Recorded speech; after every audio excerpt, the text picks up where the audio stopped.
Hi, welcome to the Richie Antipuna show. We're here outside the Special Victims Unit, ready to walk inside to report some knowledge that we've been made aware of about the Kensington Strangler.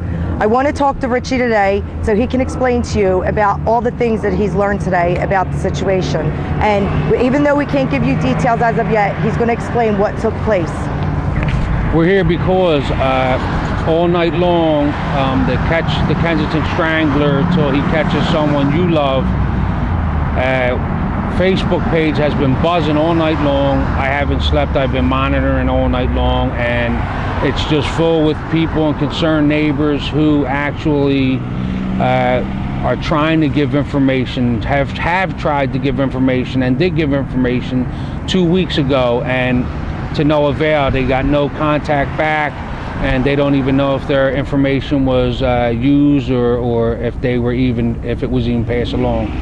And so what I did was collected all this information, and I actually was in contact with one of the Facebookers, whose name I won't release, but she gave me an actual photo of the man believed to be the Kensington Strangler. Let me see. And I have been calling, I actually called John Darby's office this morning, got his answer machine, which leaves a phone number, a 24-hour, 7-day-a-week phone number, hotline, it says on his answer machine, to call. And I called this number, and I spoke with the woman early, and she took the information, said she'd pass it along. I became aware of more information as the day progressed, and I called back the number, and I was greeted by a man this time who said they got the information earlier and they passed it along, and that actually I had the wrong phone number and that I was to call a different phone number, which was the hotline. And I have been calling that number since 12 p.m. this afternoon to no avail, not even an answer machine. So if this is a hotline 24 hours, 7 days a week, first of all, it's unmanned, and there's not even a answer machine that I can leave a message on. So we were at the Corner Beverly Aqua Center yesterday at the community meeting, where everybody promised that any and all information will be taken seriously.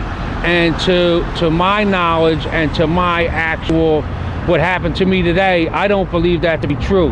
I have an actual photo right here, if you can see it. This is the photo that we have. It's not a sketch, it's an actual photo of a man that could be the Kensington Strangler and resembles him a lot. And also other information from the Facebook page, which people say they know him, they know where he hangs, they know where he gets his hair cut, they know where he lives, phone numbers, the blah blah blah, you know, stuff like that. So I couldn't get any answers on the phone, so we're here now to deliver this, hand deliver it, to see what kind of response we get from hand delivering.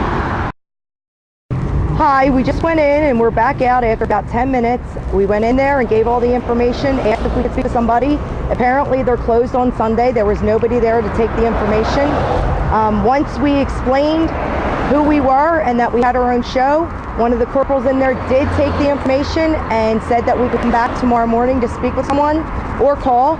And we left her with all that information. We're on our way down to the detective unit, homicide division, trying to give some information there. I did ask her if there was any other numbers that we could call in case of an emergency, if somebody had a sighting of him or any other information. She said just to dial 911.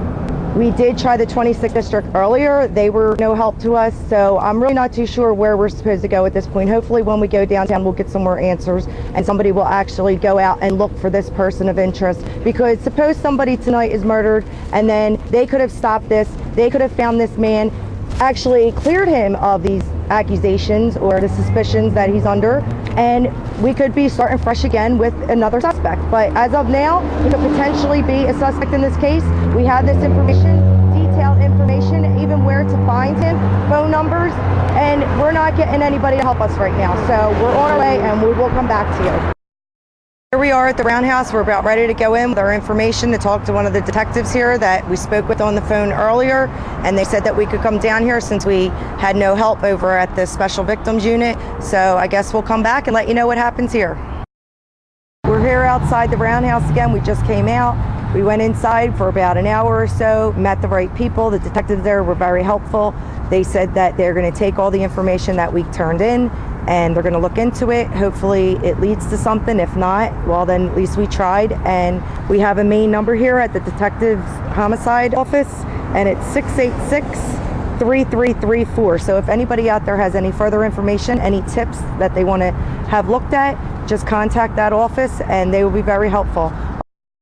Also out here with us tonight is Greg Butterini. Come on in, Greg. Tell us what you're doing. We're out here today advocating for the victims and working with the community.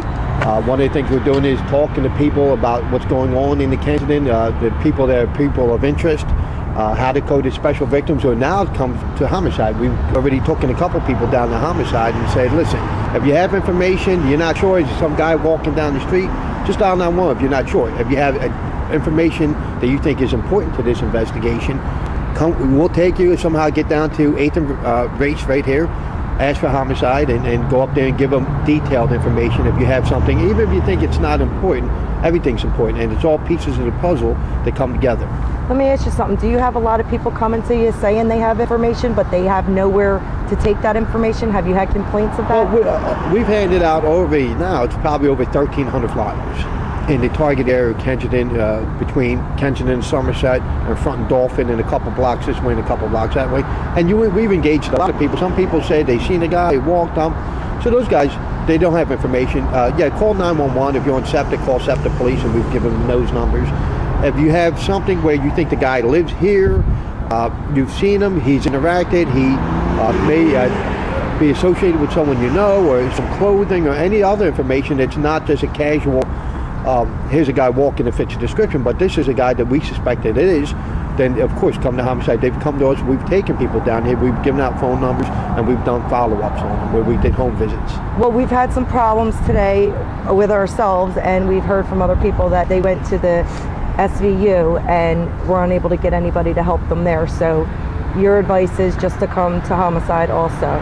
Yeah, well, my guess is if it's, come to homicide. Homicide staffed, I believe, 24 hours a day, 7 days a week.